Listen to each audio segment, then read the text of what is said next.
At a serviced apartment in Dubai Marina, just before midnight on the 5th of March, the door log showed an exit swipe that never happened. The elevator camera at that moment recorded no one stepping in, and the lobby lens held an empty frame with a clean timecode. Yet a paid seat existed in her name on a red-eye flight out of Terminal 3 with an airline PNR created that afternoon. 62 days after arrival, the paperwork said she was leaving. The building and the cameras said she was not. Who actually controlled her movement? And how did a model contract turn into a fatal trap? Stay with the case. New investigations every 2 days. Natalia Kowalska was 24 and still a student. She lived between lectures, a part-time retail shift, and a small rented room above a shop. Her competence was work ethic. She kept clean spreadsheets for everything. Class deadlines, rent due dates, and the running balance in a savings account that never grew fast enough. Her vulnerability was simple and common. She wanted a quick path out. She scrolled past glossy lives and believed one of them could be hers if she moved fast, and learned the rules on the way. The message that reached her inbox looked like a door out. A boutique agency called Aurelia Talent Middle East offered work in Dubai. The email held a trade license, PDF, from a free zone, a link to a bare office website, and an Instagram grid full of soft light and rooftop pools. The tone was efficient and not overeager. The contract was short. It offered a retainer for the first month, accommodation in a serviced apartment, and transport to and from sets. Serviced apartment. It asked for a non-disclosure and the right to hold her passport for visa processing. It said this was normal and temporary. It promised an entry permit within a week of arrival and a status change to residency soon after. She checked the license number against the free zone directory and saw a match. She watched a short video tour of the Marina neighborhood and the mall across the road. The agency proposed a travel plan in simple steps. 1. Send a scan of the passport, a headshot, and a bank IBAN. 2. Sign the management agreement. 3. Accept an electronic ticket on a partner carrier. The ticket arrived with a booking reference in her name. The bank showed a small test transfer from a UAE account. A calendar invite marked an airport pickup by a PRO, a public relations officer, in local terms a fixer who handles visas and government counters. Local terms, a family chat reacted with a mix of warnings and quiet hope. She told them it was a short contract. She said she would try it, keep both eyes open, and come back if it felt wrong. It sounded like a promise. It also sounded like pressure. The timing synced with a slow exam period, and a manager at the shop willing to write the month off as unpaid leave. She booked an out-of-office message on her student email and printed the contract on a small library printer that streaked the margins. The incoming flight was night to morning. The airline PNR showed her seat, the meal code, and the connection. At the border e-gate, her passport recorded a standard tourist entry. A man with a clipboard and a smile that looked part of his uniform held a sign with her name. He placed her suitcase in the trunk and drove past water and glass towers.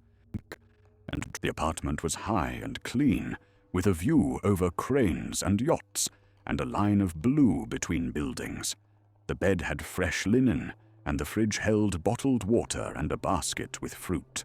On the coffee table lay a folder with tabs, talent agreement, non-disclosure, a copy of the trade license, and a sheet titled Passport Receipt. He explained the process in tidy steps. The agency would apply for an entry permit conversion. For that, they would need the passport. The law said employers should not hold passports, But the practice lived on in many places, and she had read that too. The folder included a photocopy slip with signature lines. She signed to say she was lending the passport for processing. She took a photo of the slip for her records. The next days ran on an easy rhythm. A driver sent on-the-way texts, a short test shoot in an air-conditioned studio, texts, a casting at a hotel ballroom where the carpet smelled like new glue, a digital card with her headshot and measurements, a per diem in cash handed over in a small white envelope. The agency's Instagram tagged her once. Messages from home mixed pride with the usual reminders to eat and sleep. The mask held. It was a mask made of license numbers, building lobbies, and small payments that arrived when promised. It looked like a ladder up. It asked her to keep climbing. It told her the status change would be done soon, that her passport would be back soon, that the real money started soon. It used that word again and again. Soon. She made a binding choice that felt like common sense at the time. She signed the non-disclosure addendum. She accepted the agency keycard to the apartment, and she handed her passport to the PRO with the tabbed folder and the smooth lines. PRO.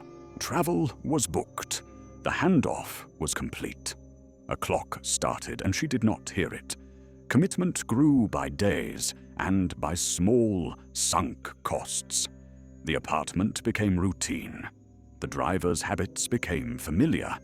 The keycard lived in her pocket. She saved ride receipts and per diem slips in a neat stack and logged them in her spreadsheet. She sent home photos with water in the background. She learned traffic patterns and the best way to walk from the drop-off to the mall gate in heat that pressed like a wall. The first red flags were quiet and easy to rationalize. The agency asked to register a local SIM in her name, then later swapped it for another SIM for the package. The chat moved from email to a messaging app, with disappearing messages turned on by default. Messaging app. A casting invite had a vague address and a late start. The calendar entry labeled it as a fit session, then as a private brand preview. It ended near dawn. She told herself it was industry chaos that came with the territory. A system entered the story and looked professional. Invoices now moved through a cloud service. The sender was a company with a near-match name, registered in a different free zone. The invoice template listed promotions and events rather than modeling. The bank alert timeline on her account flagged 2 incoming payments from that sender, both marked expenses reimbursement. The amounts were less than the day rates promised, but arrived on time. Less than the day rate. The mismatch between the label and the work sat there like a small stone in the shoe. The PRO scheduled her for Emirates ID biometrics at a center in Al-Barsha. He said the status change had been approved. At the typing office, a man scanned her fingerprints and iris and told her to return in a week for a card. She asked about her passport. He said the file was still at immigration for stamping. He handed back the tabbed folder, now with a new sheet titled Status Change Approval. The sheet carried a barcode and a case number. She filed a photo of it in her phone. Late that week, a driver took her not to a studio, but to a villa with heavy curtains and loud music. The message called it a brand dinner.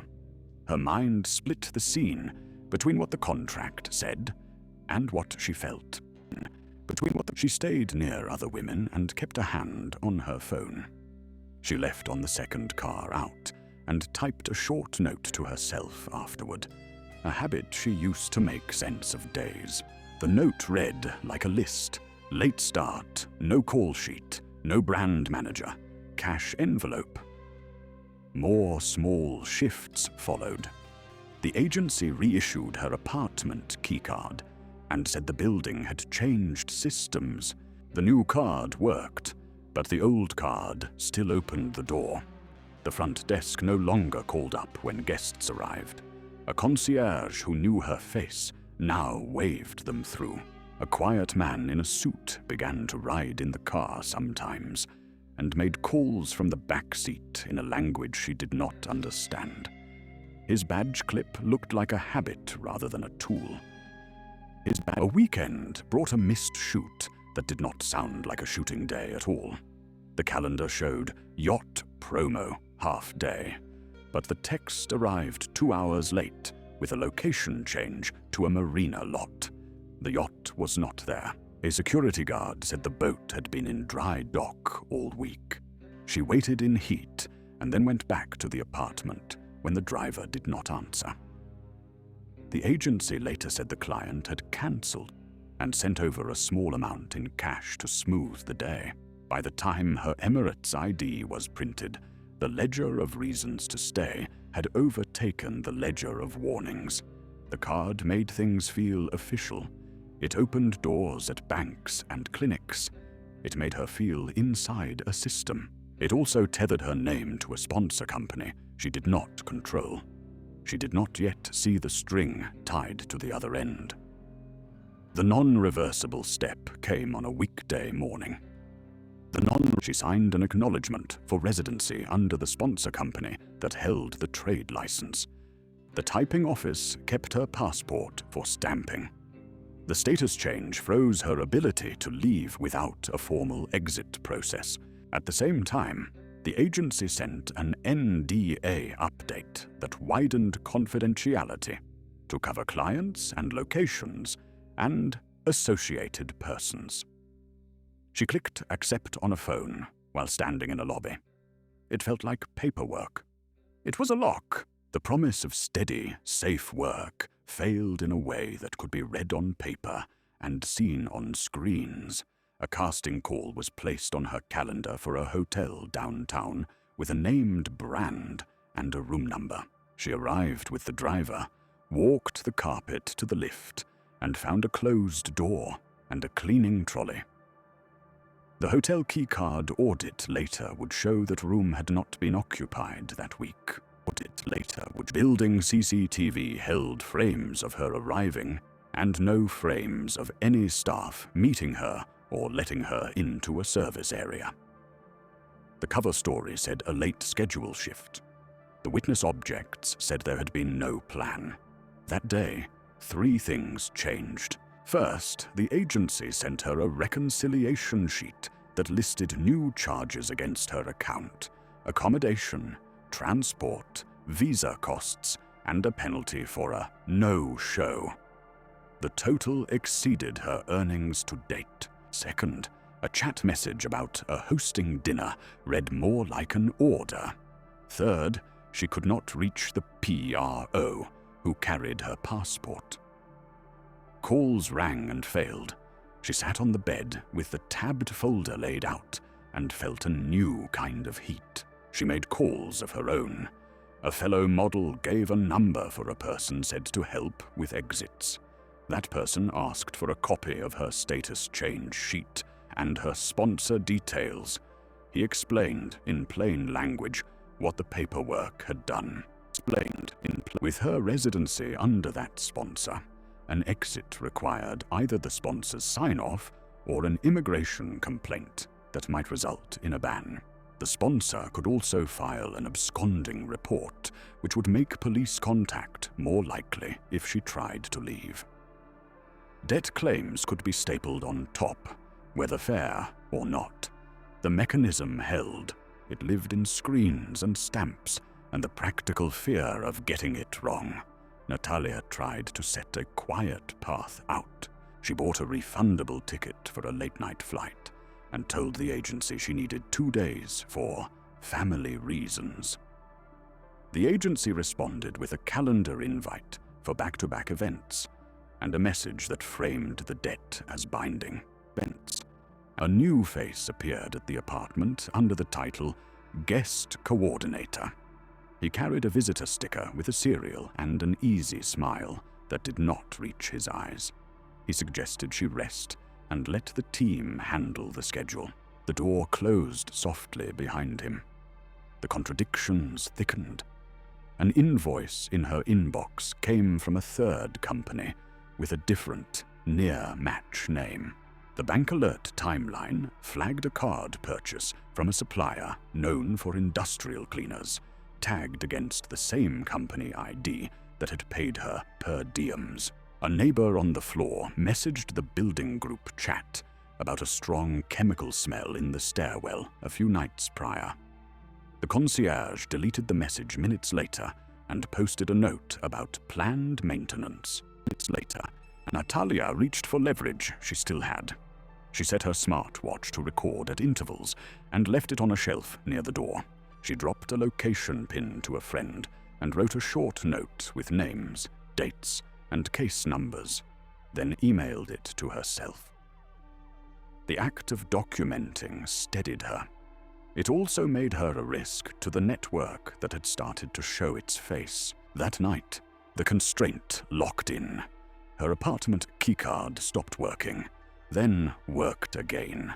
Her phone restarted on its own and came back with a new background she did not set. The guest coordinator was in the hallway, speaking low into a phone.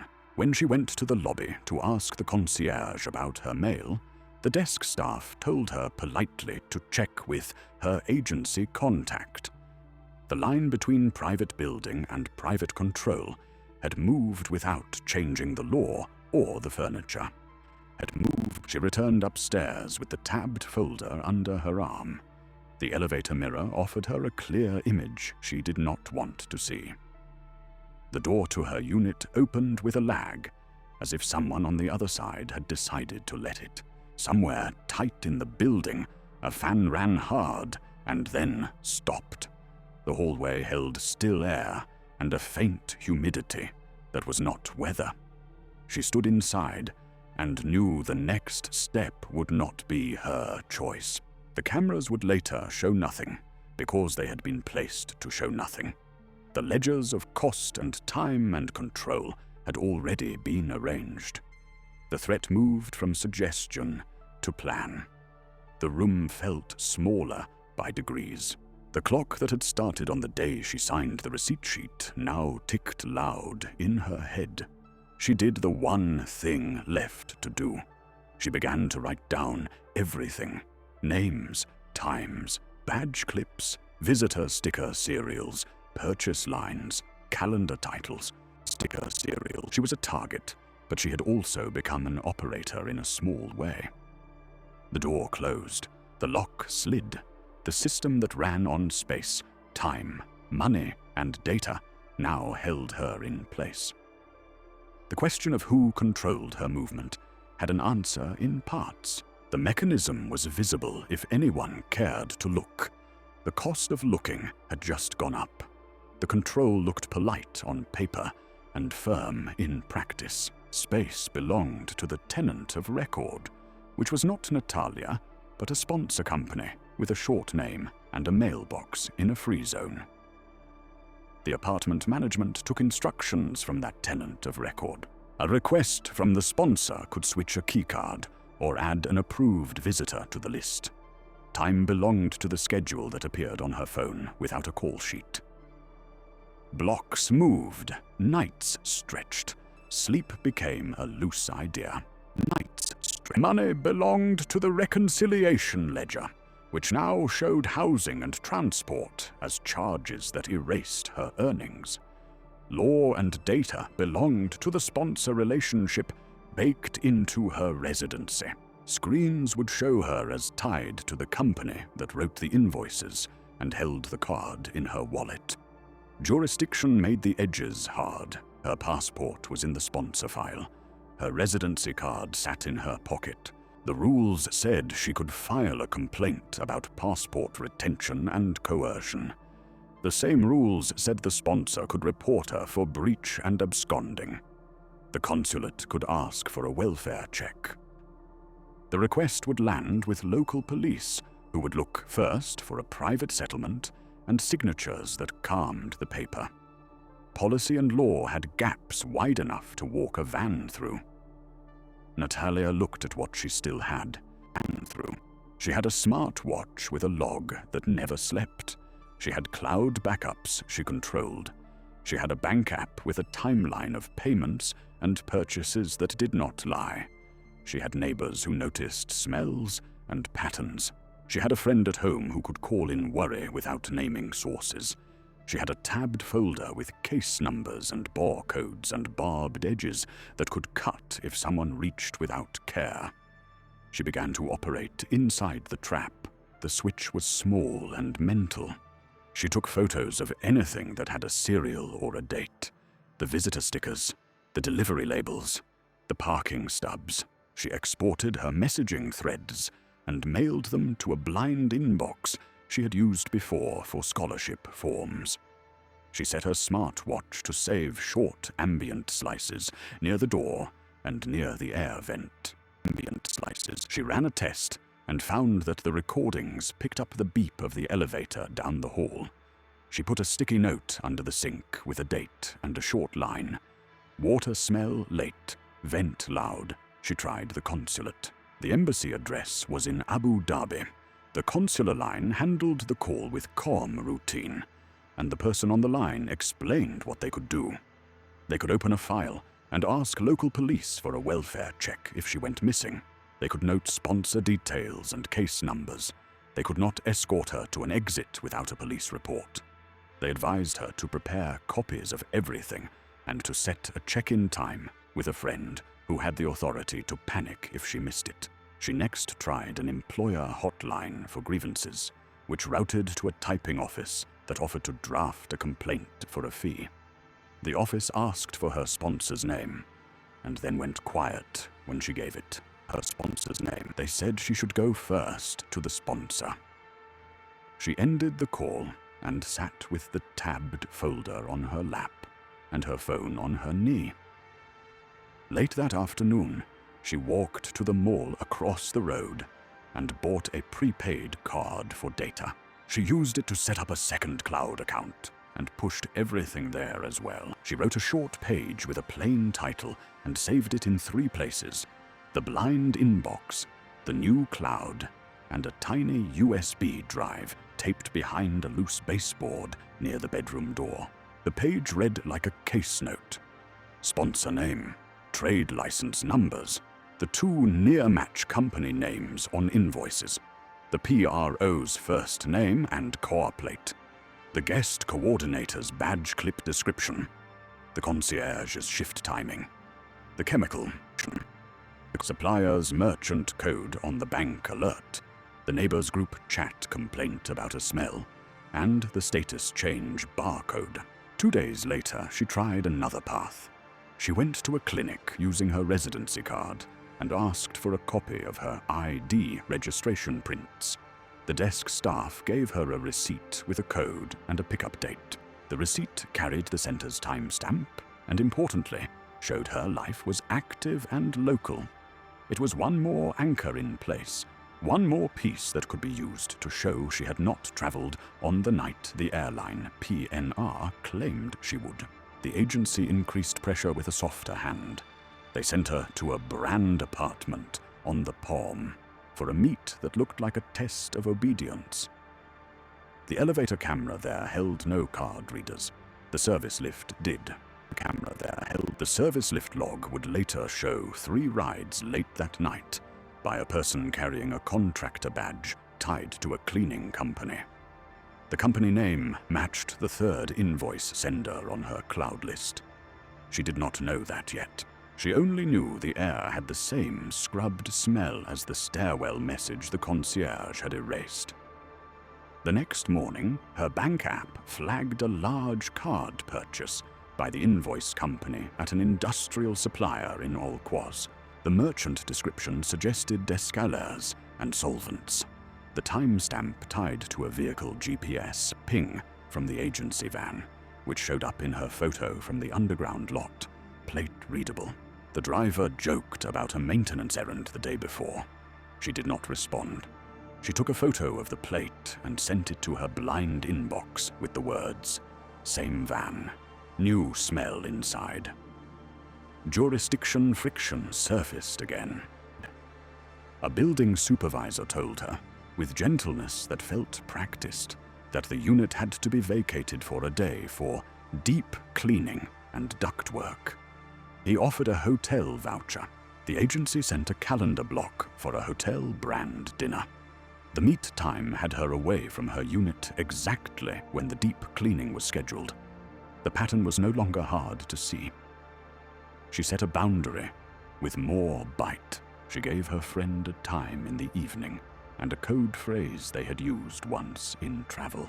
If she did not send that exact phrase by midnight, the friend would forward the file to the consulate and to a contact at a small labor rights group that ran a hotline.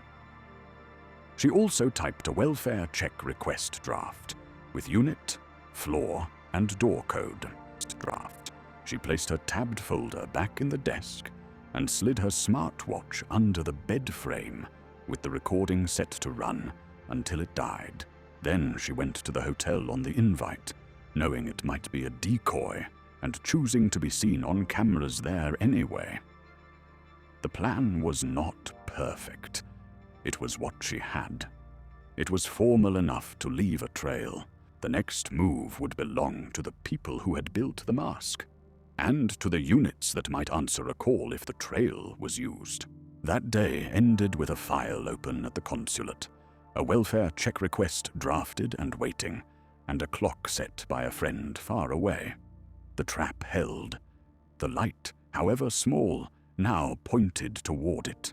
The plan that formed around her was not cinematic.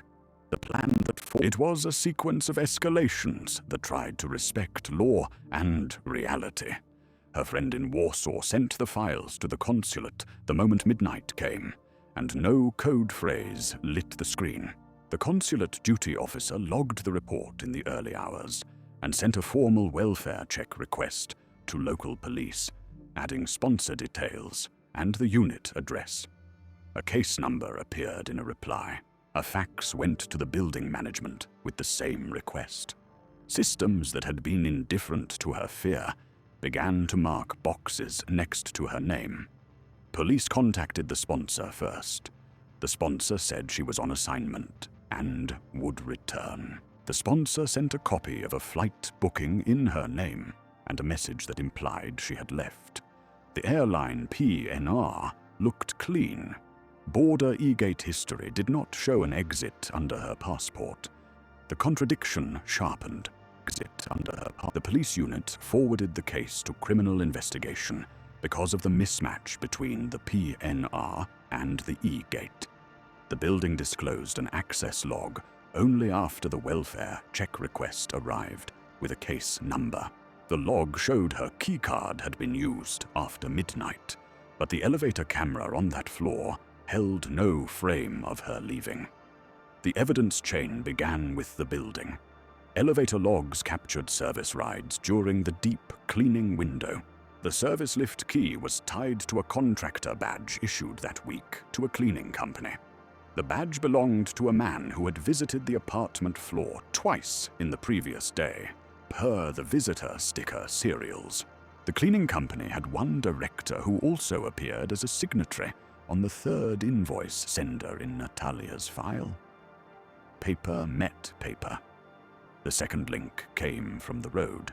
Met paper. The agency van's GPS ping lined up with a Salic toll hit on a route from the free zone to Al Quoz and back on the afternoon before the deep cleaning window. The industrial supplier receipt showed a cash purchase of drums of corrosive solution in a quantity more suited to scale than to a kitchen. The receipt carried a timestamp that matched the van's GPS ping and a CCTV frame at the loading bay with a man whose badge clip matched the guest coordinator's habit. The supplier provided the sales book after police arrived with a request letter. The third link lived inside the apartment. Maintenance notes recorded a complaint about low water pressure. The morning after the deep cleaning window. A building plumber logged a visit and wrote that the tub drain showed unusual corrosion and residue. He closed the ticket with a vague line about clearing blockage. The water treatment subcontractor for the building later reported a spike in acidity in outflow samples taken in the early morning. Their sensor logs were the kind of witness object that exists to be ignored until it cannot be. Natalia's own trail added weight. Her smartwatch, left under the bed frame, held short audio slices with the hum of the service lift, and the thud of drums rolled on tile. It also captured a brief scrape, and the sound of liquid moving fast. No voices could be made out. No visuals existed. The clip lengths and timestamps and the building's sensor log fit together. And the phone sent a scheduled email at dawn with the title, "If Missed Check-in," and an attachment with the list of names, plates, and barcodes. It reached the blind inbox, and, from there, the consulate file. With the contradictions now laid plain, the case moved. Dubai Police CID interviewed the concierge, the building supervisor, and the PRO. The concierge said nothing useful. The supervisor handed over the maintenance logs and spoke about contractors. The PRO said the sponsor handled schedules. The guest coordinator could not be found. His badge trail ended at the service entrance the night of the deep cleaning window. Police searched the apartment under a warrant for welfare check, extended by probable harm. They took swabs from the tub and the drain trap. They removed segments of pipe. The forensic lab reported human biological traces mixed with corrosive agents. The report did not need adjectives. It needed chain of custody, and it had it. The industrial supplier confirmed that a man using a company letterhead had purchased drums of corrosive agents in cash. He had given a company name that matched the near-match invoice sender. The supplier's camera showed his face. The camera timestamp was clean. Software enhanced the plate on the van in the background. It matched the agency van. Financial intelligence began to look at the flows between the sponsor company, the invoice companies, and the cleaning contractor. Patterns emerged: small per diem payments to models, larger expense runs for cash, and regular withdrawals near casting nights. The network was not large. It was tight and mean and practiced large. A controlled meet was planned for the next night, using another model as bait with consent and close contact. The time box was narrow. The idea was to have CID in the next room and to recover phones and ledgers at the safe moment. A code word was set. An extraction path through a service corridor was walked and timed. The plan assumed the guest coordinator might return to the same place and method. He did not. He saw the welfare check stirring his world and ran, calls to his phone routed to empty space. The driver delivered a package to the building and left. Police pulled the van on a road near the marina and found tools, contractor passes, and a changed plate in the trunk. The driver kept his eyes on the dash and gave a thin story about maintenance. In the apartment, the air still held the thin smell of chemicals, even days later. The tub, enamel-dulled, sat under a window that looked at towers and water. The camera in the elevator had recorded people who were not her, moving at hours that fit the logs. The sting did not rescue her. It did not prevent what had already been done in quiet and haste. It did, however, turn the private machine into a public case. The code word never had to be used. The clock, started by a missed text, had brought others to the door. That night ended with detentions, seized logs, and a van in a police bay. It also ended with the knowledge that the network had cut its losses and would try to cut its trail. The operation had started. The clock kept running. The arrests that followed were the kind that make headlines small and investigations large. The driver was held first on document charges, and then on suspicion of serious harm after the lab report connected his van to a supply run. The building supervisor was detained and then released under caution. His logs became exhibits, and then released under. The concierge lost his post after internal review, and sat for questioning again. The cleaning contractor's director was detained at a coffee shop in a different free zone. The PRO, whose name had lived on the tabbed folder, was arrested at a typing office counter where he had gone to register a new batch of residency files. The sponsor company's license was suspended pending review. The Free Zone Authority sent a letter citing misuse of activity and a mismatch between declared operations and real practice. The near-match invoice companies received visits. One shut its shutters and did not open them again. A financial freeze hit accounts linked through common signatories and repeated payees. The amounts were not large in the language of finance. They were enough to run an apartment, a van, petty cash for per diems, and purchases that fit the worst version of the word cleaning. Natalia's case moved in files and in rooms. CID officers walked the route from hotel lobby to service lift to apartment floor and marked the frames. The prosecutor's office assembled an indictment that did not use big words. It spoke of conspiracy, unlawful restraint, financial coercion, and causing death while committing other crimes. It listed serials, time stamps, and the sequence of a night where a person was reduced to a problem to be erased. The consulate worked the other side. Statements, repatriation of the items that could be repatriated, and quiet calls to family that had to carry the weight the law did not.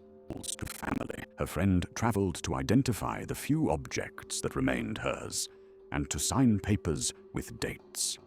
The embassy posted a notice on its site about the risk of passport handover and debt claims in talent contracts. It read like a warning voiced into wind, but it had a link to the exact law and to the hotline that had answered the night the code phrase failed to arrive.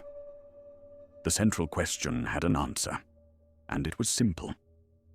Who controlled her movement?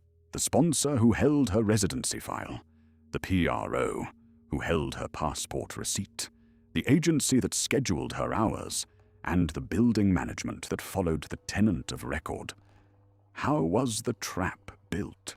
With a contract that blurred modeling and promotions, with near-match companies that shifted invoices, with an NDA that silenced details, with a ledger that turned housing and transport into debt, and with keycards and visitor stickers that made and private control feel like routine. By what mechanism did a model contract become a fatal cage? Through residency sponsorship that limited exit, through a false airline, PNR, that tried to paint a departure, through selective maintenance that opened space for harm, and through corrosive agents purchased under a cover of cleaning to erase a body, and a story before a call could be answered. To erase a body. The court convicted the driver and the cleaning contractor's director. It found the PRO guilty of unlawful retention and participation. The sponsor's nominal director claimed ignorance and faced fines and a ban from holding licenses. The guest coordinator was not found. His badge trail ended at a border crossing under a different name weeks before the trial. The indictment named him still, and the warrant sat in a database, waiting for a hit that might never come. The network did not vanish. It frayed at the edges and retreated to darker corners. Policy moved a little. The free zone where the sponsor had lived tightened checks on activity changes. The Labor Authority pushed a circular on passport custody that used harder words and promised visits. A pilot program began to add building access audits to welfare checks, making lobbies into witnesses rather than willing blind spots. Making law did not become perfect. It did become slightly more useful for the next person who needed it. Her family carried the aftermath.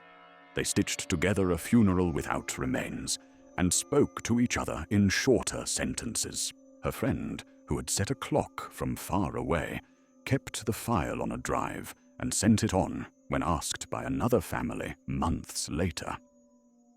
A small group in the city started a drop-in hour at a cafe for women on temporary contracts.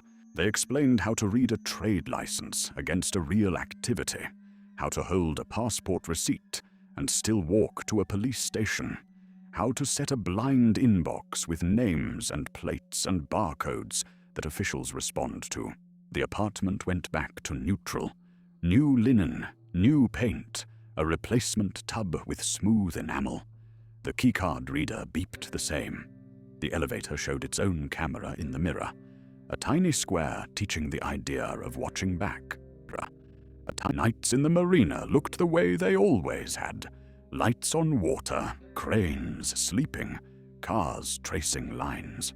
The lobby lens held a running time code over an empty frame, steady and indifferent, until someone moved across it and turned the image into evidence again. The story did not end in triumph. It ended in a partial disruption, a few names in custody, a few accounts frozen, a few rules made sharper. It left a loose thread in the person who walked away. It left a map for others who might need to draw a line from a fake casting to a van, to a store in Al-Quoz, to a tub in a room with a narrow view of water and glass. Tub in a room. It hardened a thin hope into a practice. Write everything down, drop a marker, give someone far away the right to panic, and make private control